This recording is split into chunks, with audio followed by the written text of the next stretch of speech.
எல்லாரும் பாட்டி எல்லாருமே நிலாசோறு சாப்பிட்லாம் அப்படின்னு சொல்லிட்டு எல்லாருமே கார்டனில் போயிட்டு உட்காந்துட்டு சாப்பிட்றதுக்காக வந்து ஐடியா பண்ணுறாங்க. அப்போ வந்து கண்மணி, அன்பு வந்து தயங்கி தயங்கி அங்கே வராங்க. கண்மணி வந்து அன்பு பார்க்குறாங்க. என்ன 2 பேரும் அப்படியே ஒருத்தர் பார்த்துட்டு வந்து உட்காருங்க அப்படின்னு சொல்லி சொன்னோன்னே, கண்மணி, அன்பு வந்து உட்காடுறாங்க. என்ன நீங்கள் ஒருத்தர் இங்கே ஒருத்தர் உட்காருறீங்க, எல்லாம் ஜோடியாக தான் உட்காரணும், வாங்க 2 பேரும் இங்கே வந்து பக்கத்தில் உட்காருங்க அப்படின்னு சொல்லிட்டு பாட்டிங்கன்னு சொன்னதால் கண்மணி, அன்பு பக்கத்தில் வந்து உட்காடுறாங்க. அடுத்து வந்து எல்லாரும் சாப்பிட ஆரம்பிக்கலாமா அப்படி சொல்லி சாப்பிட ஆரம்பிக்கிறாங்க.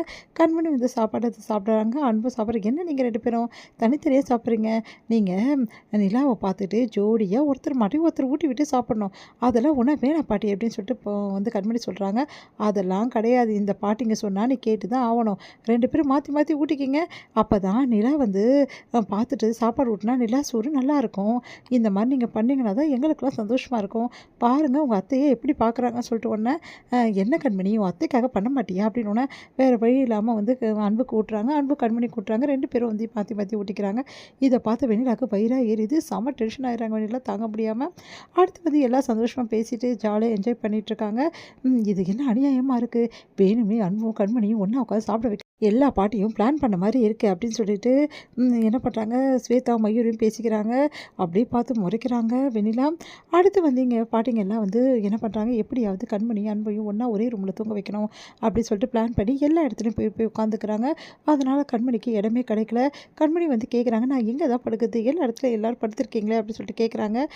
உன் புருஷ ரூமுக்கு போய் படு, அங்கெல்லாம் நான் போக மாட்டேன், அதெல்லாம் தெரியாது, நீ அன்பு ரூமில் தான் படுக்கணும், ஏன்னா உன் புருஷ ரூமில் தான் நீ படுக்கணும், நாங்களாம் இங்கே படுத்துட்ருக்கோம்ல, அதெல்லாம் தெரியாதுன்னு சொல்லிட்டு வம்படியாக எடுத்துன்னு போயிட்டு விட்டுறாங்க நம்ம வந்து கண்மணியை அன்பு ரூமுக்கு. அன்பு ரொம்ப சந்தோஷப்படுறாரு. உடனே வந்து அன்பு என்ன பண்ணுறாரு, வா கண்மணி அப்படின்றாரு. உடனே வந்து கண்மணி வந்து இங்கே பாருங்கள், எனக்கு தூக்கம் வருது, தேவையில்லாமல் என்கிட்ட பேச வேலை வச்சுக்காதீங்க, உங்களுக்கும் எனக்குமான இடைவெளி மனசில் அப்படியே தான் இருக்குது, அதனால் இங்கேயும் இடைவெளி வேணும் அப்படின்னு சொல்லிட்டு என்ன பண்ணுறாங்க, நடுவில் வந்து கட்டிலில் நடுவில் பெட்டில் நடுவில் வந்து தலைகாணி போட்டுறாங்க. இந்த பக்கம் நீங்கள் வந்தீங்க அப்புறம் அவ்வளோதான் சொல்லிட்டேன் அப்படின்னு சொல்லிட்டு போய் படுத்துக்கிறாங்க. பரவாயில்ல கண்மணி இது வரைக்கும் என் ரூமுக்கு வந்துட்டா, என் பக்கத்துலேயே படுத்துருக்கா, எனக்கு இது போதும், இந்த தலைகாணி சீக்கிரமாகவே நமக்குள்ளே வந்து போயிடும் கண்மணி இடைவெளி, நம்ம 2 பேரும் ஒன்றா கட்டி பிடிச்சி தூங்குவோம், அந்த நிலமை கண்டிப்பாக வரும் அப்படி சொல்லிட்டு சந்தோஷமாக அன்பு வந்து தூங்குறாரு. இங்கே வந்து ஒரு கட்டத்தில் வந்து 2 பேருமே வந்து அப்படியே வந்து என்ன பண்ணுறாங்க, தன்னறியாமல் அப்படியே ஹக் பண்ணி தூங்க ஆரம்பிக்கிறாங்க.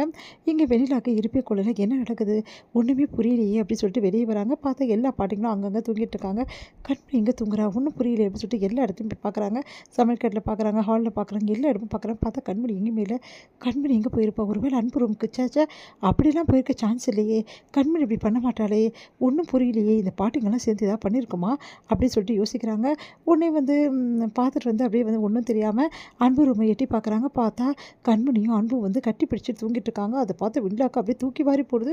இங்கே என்ன நடக்குது, எப்படி உங்கள் 2 பேரும் ஒன்றா தூங்க முடியும் அப்படின்னு சொல்லிட்டு செம்ம டென்ஷன் ஆகிறாங்க வெண்ணிலா. அப்படியே திரும்புகிறாங்க, யாரோ வந்து அவங்க மேலே கையை வைக்கிற மாதிரி இருக்குது. திரும்பி பார்க்குறாங்க, பார்த்தா பாட்டி நின்றுருக்காங்க. என்ன பண்ணிகிட்ருக்க அப்படின்றாங்க.